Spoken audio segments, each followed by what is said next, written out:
Have you ever thought about how many complexities, fears, and mysteries are hidden in our minds when we talk about life and death? We all remain busy living life, but as soon as the thought of death comes, we become uncomfortable. This is also natural because we do not know that unknown which lies beyond death. But on the land of India, there have been some seekers who made death itself their guru, who chose the very path to face that fear from which ordinary people run away. We are talking about Aghori Sadhus. Aghori Sadhus are that mysterious tradition which has always given birth to curiosity, fear, and attraction all together in people's minds. People are amazed to see them. Understanding their path of sadhana is not easy for everyone. But the truth is that Aghori Sadhus take us towards the deepest mysteries of life and death. Their every step is a symbol, every ritual is a message, and every sadhana is a path moving towards liberation beyond death. Aghori Sadhus consider themselves practitioners of that fierce form of Shiva, whom we know as Bhairav or Mahakal. For them, Shiva is not just a deity, but a symbol of complete existence. They believe that Shiva is that energy in which creation, sustenance, and destruction, all three are contained. This is why Aghori Sadhus accept death like a celebration, because for them, death is not an end, but a new beginning. Aghoris challenge the established rules of society. They believe that self-knowledge is possible only when we break every fear that stops us, and the fear of death is man's greatest bondage. Therefore, Aghoris directly make that very bondage the foundation of their sadhana. You must have often heard that Aghoris live at cremation ghats. They perform sadhana there, dwell amongst corpses, and use those things which society considers impure. But have you ever thought why they do this? Actually, Aghoris believe that nothing in this world is impure. Everything is a part of that supreme soul. Whether it is a corpse, ash, or any substance that society abhors, they see the glimpse of that same God in all of them. With this perspective, they consider cremation grounds as the most sacred place because only by going there does the end of human ego occur. No matter how great a king someone may be, in the end, his body turns to ash. This very truth is the deepest foundation of sadhana for Aghoris. When they sit among corpses and perform sadhana, they remind themselves that this life is momentary and death is that reality from which no one can escape. But if we understand death and transcend it, then we can get that liberation which is called moksha. Some rituals of Aghoris seem extremely strange and frightening to people, like corpse sadhana, eating from skulls, or applying ash on the body. But behind all these lies deep spiritual thinking. For example, when Aghoris perform corpse sadhana, they sit near the corpse and meditate. Sometimes they perform sadhana by placing their feet on the corpse. The purpose of this is not to insult the corpse, but to accept that death is the ultimate truth and Shiva is attained through it alone. Similarly, when they make human skulls their vessels for food and water, that is also symbolic. With every sip they remember that life is temporary and death is certain. This leads them towards detachment.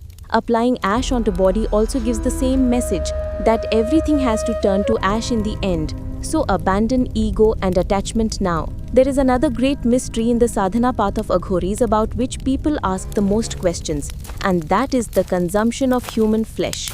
Just hearing this, ordinary humans get scared, but Aghoris consider this as part of their sadhana. They never commit murder. This is a great misconception. They consume that flesh only from corpses brought to the cremation ground, and that too not to satisfy their hunger, but as sadhana. According to them, this is a way to break the preconceived notions of impure and pure in this world. They believe that if everything belongs to that supreme soul, then no object can be impure, even a corpse. With this thought, they accept that flesh like prasad. Outsiders consider this cannibalism, but for Aghoris, this is a deep form of penance, a medium through which they can understand the mystery between death and life. The tradition of Aghori Sadhus in history is very ancient. It is connected to the Nath sect and ancient tantric sadhanas. It is said that Baba Kinaram is considered the original guru of the Aghori tradition, who gave a strong foundation to this sadhana path in Varanasi. He believed that without understanding the mysteries of death and life, no self-knowledge is possible. Even today, Aghori sadhrus can be seen at the cremation ghats of Varanasi. They perform sadhana there among corpses, use skulls, and adopt every object from which common people run away. The life of Aghori sadhus is extremely difficult. They do not live comfortable lives like ordinary humans.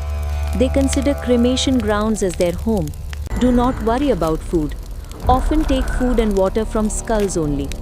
In the name of clothing too, they use very simple things. Sometimes they even remain without clothes so that they can be completely separate from social conventions. Ash on their bodies is their clothing and ornament. They believe that when everything has to become ash in the end, then attachment to it is the truest symbol. Aghori sadhus may seem frightening in people's eyes, but the purpose of their sadhana is not to harm anyone, but to attain liberation of the soul. They believe that as long as there is fear of death within humans, they cannot be liberated. And to break this very fear, they make contact with those things which people are afraid of, like corpses, cremation grounds, skulls, and ash. This path is difficult, strange, but for them this is the path of truth. This path takes them to that point where life and death both become the same, where fear ends and only peace remains. Now the question arises whether this sadhana really provides liberation. There are different opinions on this. Some people say that this path of Aghoris is the extreme limit of spirituality, a path in which humans break all bondages and recognize the depth of the soul. While some people consider it perverted and say that this is superstition in the name of religiosity. But whatever it may be, this tradition is still alive and seekers have been adopting it for thousands of years. Perhaps because it liberates humans from that fear, which is the greatest, the fear of death. The sadhana of Aghoris does not just revolve around death, but they are also deeply immersed in Tantra sadhana. Their belief is that Tantra is that path which provides both power and liberation to the seeker. In Tantra, the biggest objective of Aghoris is to obtain that energy of Shiva, which is the source of both destruction and creation. For this, they take the help of mantras, yantras, and sadhana. The place of their sadhana is usually cremation grounds because maximum energy and mysterious power is believed to be there. They perform sadhana at night, light dhuni, a sacred fire, apply ash, and try to make contact with divine powers. When we look at the lives of Aghori sadhus deeply, then we understand that this sadhana is not just an exhibition of external forms, but a courageous attempt to descend into the deepest layers of the mind. Aghori sadhus confront every emotion within themselves that ordinary people keep suppressed, like fear, greed, lust, hatred, and attachment. They believe that until a seeker rises above these emotions, self-knowledge is not possible. Therefore, they face everything from which people flee. They accept even the abhorrent, adopt even the frightening, and live with ease those things which society considers forbidden. The purpose of doing this is that all conflicts should disappear from the seeker's mind. When hatred and love both become the same, when there is no difference between fear and courage, then the seeker touches that state which they call Shivatva, the state of being Shiva. Aghori sadhus perform many types of sadhanas, among which the most famous is corpse sadhana. This sadhana seems extremely strange and frightening to ordinary people, but its purpose is to acquaint the seeker with the reality of death. In corpse sadhana, the seeker sits near the corpse and meditates. Sometimes he sits on the corpse, sometimes he places the corpse in front and chants mantras. During this, he removes from his mind the notion that death is terrifying. He accepts that death is also a part of life. In this process, the seeker's mind gradually becomes stable and he begins to experience that the body is perishable but the soul is immortal. This very experience leads the seeker towards moksha. Another famous tradition is the use of ash from corpses. Aghoris apply ash from corpses all over their bodies. From outside, this looks frightening, but actually, this is a deeply symbolic act. Ash reminds us that everything has to merge into this in the end. No matter how big a palace or precious jewelry, everything turns to ash in the end. This very thought awakens deep detachment within Aghoris. They live this truth that when everything is perishable, then why should one have attachment to anything? Ash for them is not just decoration but a living symbol of life's instability. Another mystery of the life of Aghori sadhus is the use of skulls, which is called kapal. This skull they use in their daily life like a vessel. From drinking water to taking food, they adopt this in every work. This is not just a practical use but has deep meaning too. The skull reminds them every moment that death is the ultimate truth, and every person's head ultimately takes this form. This breaks their ego and they remain constantly in the remembrance of death. This very remembrance connects them to that supreme truth of Shiva, where death and life both become equal. Aghori sadhus do not perform sadhana only for themselves. They believe that their sadhana benefits the entire world. When they sit at cremation ghats and chant mantras, according to them, the effect of that energy falls on the entire environment. They also believe that their sadhana gives peace to dead souls and blessings to living people. This is why many times people go to Aghoris even while being afraid and take blessings from them. Their belief is that difficulties of life can be removed by the power of Aghori sadhus, whether it is disease, obstacles, or mental suffering. In history and religious texts too, we find indications of Aghori sadhana. In ancient Tantra tradition, there is special mention of cremation ground sadhana. Even in many Puranas, there is description that Lord Shiva himself is the master of cremation grounds. He gives boons to Bhasmasur. He dwells among ghosts and spirits, and his ornamentation is also with ash and serpents. Therefore, Aghori sadhus consider Shiva as their deity and try to become like him. Their belief is that if Shiva can remain in supreme bliss while dwelling among death, then seekers can also attain supreme truth through this very path. The balance of devotion and sadhana in the lives of Aghori sadhus is very wonderful. On one hand, they perform sadhana through mantras and tantras, and on the other hand, they remain immersed in Shiva devotion. Their songs, their tunes, and their bhajans are also unique. They often sit near the dhuni of the cremation ground and sing the glory of Shiva while playing the damru. For them, Shiva is everything. They consider him as Father, Guru, and Supreme Soul, all three. This very devotion gives them the strength to endure difficult sadhanas. Now the question also arises whether Aghori sadhus completely separate themselves from ordinary life? The answer to this is yes. They do not follow the traditions and rules of society. They do not get involved in marriage, family, or worldly bondages. Their belief is that these are all traps of attachment and illusion which bind the seeker. Aghori sadhus remain free. They do not worry about society's approval. They remain focused only on their sadhana path. For this very reason, they often seem eccentric, mad, or frightening to people, but actually they maintain wonderful stability and peace within themselves.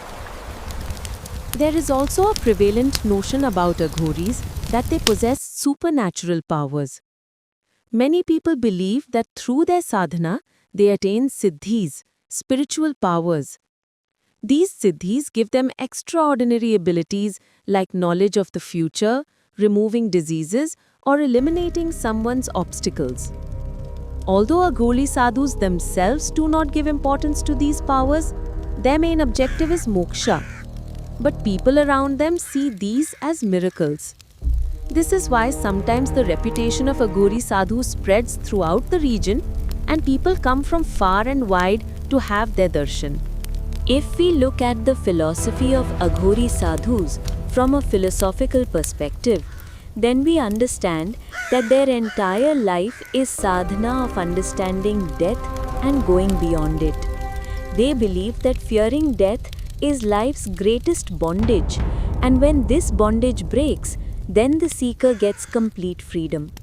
They also believe that when we accept both life and death with equal feeling, then we get the realization of the soul's real form. This very self-realization is moksha, and this is the ultimate goal of their life. Aghori sadhana has not remained limited only to India. To know about this, many foreign scholars also came to India and studied this tradition. They found that Aghori sadhus are truly unique. They cross those boundaries which ordinary humans can never even touch. Many foreign travelers wrote that seeing the sadhana of Aghoris, they were stunned. They felt as if these sadhus were playing with death. But when they understood deeply, they realized that this is not play, but a medium to connect the soul with supreme truth. The presence of Aghori sadhus can still be seen today at Varanasi, Ujjain, Hinglaj, and many cremation ghats. They may not look like ordinary humans, but there is deep stability in their eyes. Many people say that there is a strange power in their gaze. Whoever looks into their eyes gets shaken to the core. Perhaps because they themselves have faced death, and for them both life and death have become equal. To understand the life of Aghori sadhus, we have to pay attention not only to their external form, but to their internal sadhana. From outside, they may seem strange. A body covered with ash, skull in hand, a seeker sitting in the cremation ground. Seeing all this, it is natural for an ordinary person to feel scared. But the sadhana that is going on within them is extremely deep and philosophical. They take their consciousness to that level where duality ends, where fear and courage, hatred and love, happiness and sorrow all become equal. This is the state of self-knowledge. This is that state where the seeker experiences supreme peace. When we look at the daily routine of Aghori sadhus, we come to know that their life is completely different. They understand life not from the light of the sun, but from the fire of the pyre. They do not rest on comfortable beds, but on the cold ground of the cremation ground. Their food is not some royal plate, but ordinary wild fruits, herbs, and sometimes prasad received from the cremation ground. They do not have wealth and riches. They have only what is necessary for sadhana. They give more importance to the soul than to the body. This is why they also consider troubles like hunger, thirst, heat, cold as part of sadhana. Aghori sadhus also show through their sadhana that what we consider sin or virtue in the world are all just mental notions. They believe that in God's view everything is equal. If we call some object impure, then that is only our thinking. Therefore, they deliberately consume those things or use those objects which society considers forbidden. Their purpose is to prove that until we break these notions, we cannot attain true self-knowledge. They do not hate anything, whether it is a corpse, ash, skull, or that food which people call impure. For them, all this is the form of God itself. It is also noteworthy that this path of Aghori sadhus is extremely difficult and not everyone can adopt it. This sadhana can only be done by that person who has completely eliminated attachment and fear from within himself. The seeker who walks on this path first has to take initiation from his guru. The guru tells him the secrets of cremation ground sadhana, corpse sadhana, and tantra sadhana. This tradition moves forward only through the guru-disciple tradition. Without the guidance of a guru, it is impossible to do Aghori sadhana because this path is full of dangers and delusions. Going in the wrong direction, the seeker can get lost. But under the guidance of the right guru, he can move towards self-knowledge. One more thing is said about Aghori sadhus, that they often attain mantra siddhi. The mantra chanting done by them has so much power that people believe they can do impossible tasks too. Although Aghoris themselves do not misuse these powers, for them this sadhana is only a means, not an end. They believe that if a seeker gets entangled in power after receiving it, then he moves away from liberation.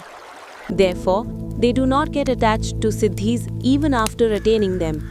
These siddhis are like a test for them, crossing which they move further ahead. One characteristic of Aghori sadhus is also that they always challenge the rules of society. They break those boundaries which people create by calling them pure and impure. They say that when everything has originated from that same God, then nothing can be impure. By erasing these boundaries, they show that a true seeker is not bound by any object or situation. This is why their life is not understood by common people. People call them mad or eccentric, but actually they give a deep message to society that we should be pure internally, not externally. Even in modern times, the presence of Aghori sadhus is among us. At Varanasi, Ujjain, Trimbakeshwar, and many cremation ghats on the banks of Ganga, they still perform sadhana today. Their number is not very high because this path is not easy. But whatever seeker walks on this path, he completely abandons life and makes death his sadhana. For them, cremation ground is the ashram, ash is the clothing, and corpse is the means. They sit there and meditate for hours, sometimes sing bhajans, sometimes chant mantras, and sometimes remain absorbed in silent sadhana. The sadhana of Aghori sadhus is not just personal, they also give a deep message to society. They teach us to stop fearing death. It is a part of life. Accept it and learn from it. They also tell us that the body which we give so much importance to is going to turn to ash in the end. Therefore, give importance to the soul in life. Love others, abandon hatred, and consider every object as the form of God. This is the teaching that Aghori sadhus give through their life. Many times people are afraid of Aghoris, but it is also true that many people worship them. Their belief is that blessings are received from the sadhana of Aghori sadhus. Many people go to them to get relief from diseases, to get mental peace, or to remove obstacles in life. Aghori sadhus do not refuse anyone. They say that if someone has come with faith, then he should not return empty-handed. This is why their reputation spreads far and wide. The philosophy of Aghori sadhus also teaches us a lot about life. They show us that the things we are afraid of are actually just our mental notions. If we break these notions, then we can get freedom. They also tell us to respect every object and every experience, no matter how strange or frightening it may seem, because everything is part of that supreme truth. This perspective of theirs can give us a new direction in life too. If we understand this, then perhaps we too can make life more natural and peaceful. The world of Aghori sadhus is mysterious, but also deep. They make us realize that life is not just for enjoying, but for understanding. Death is not just an end, but a transformation. And the soul is not just limited to the body, but is infinite. This is their greatest message. This is the essence of their sadhana. And this is why Aghori sadhus have been attracting us for centuries. Whether we accept them or reject them, we cannot remain unaffected by them.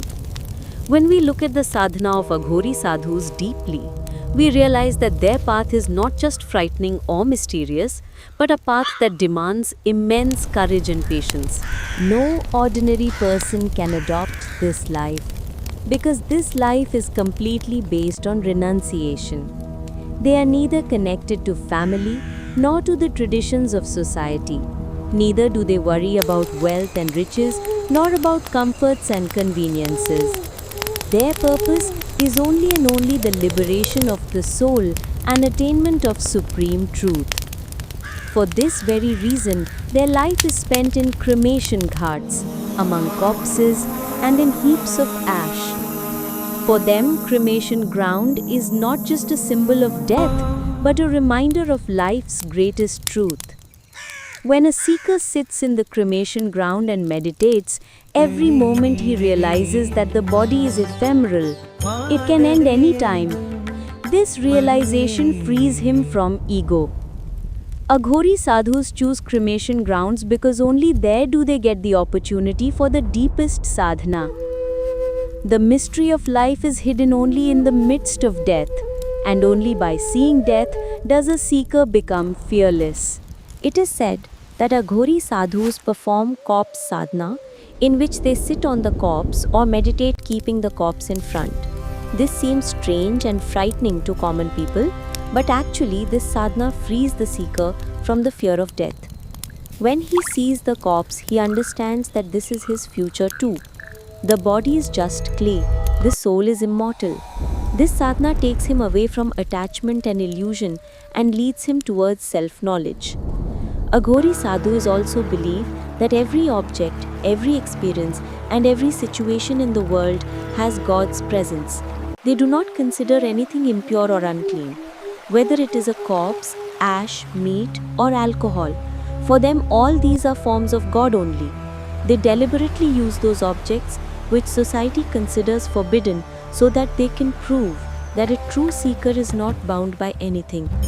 Their message is that purity is not in external things, but in the state of mind and soul. Seeing their lifestyle, we can also learn that fear is just a creation of our mind.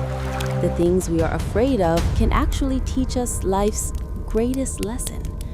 Aghori sadhus show us that instead of fearing death, we should accept it. When we accept death, life becomes simpler and freer. The philosophy of Aghori sadhus is also that we should not hate anyone. Whether it is a person, a situation, or an object, everything is a form of God only. If we hate, then we limit ourselves. Aghori sadhus see everything with love and acceptance. This is why their life gives us a new vision. People say that Aghori sadhus possess siddhis. Miracles happen from their mantras and sadhana. But Aghori sadhus themselves say that these miracles are not the real goal. The real goal is liberation of the soul. If a seeker gets trapped in siddhis, then he cannot move forward. Therefore, they do not give importance to siddhis and try to rise above them too. The sadhana of Aghori sadhus also teaches us that real joy of life is not in pleasures, but in renunciation. The more we get trapped in pleasures, the more sorrow we get. But when we renounce, when we distance ourselves from attachment and illusion, only then do we get peace. Aghori sadhus show this very thing, that true peace is not in ordinary life, but in difficult penance and self-restraint. In today's time, when people get troubled by small problems of life, then the life of Aghori sadhus teaches us patience and courage. They tell us that no matter how many difficulties come in life, we should face them fearlessly. When we become fearless, then no problem can break us. Finally, the life of Aghori sadhus gives us this deep learning that life and death are both two aspects of the same truth. Fearing death is futile because it is part of life. The soul is immortal and that is our real identity. Aghori sadhus show us through their life that when we understand this truth, we become liberated.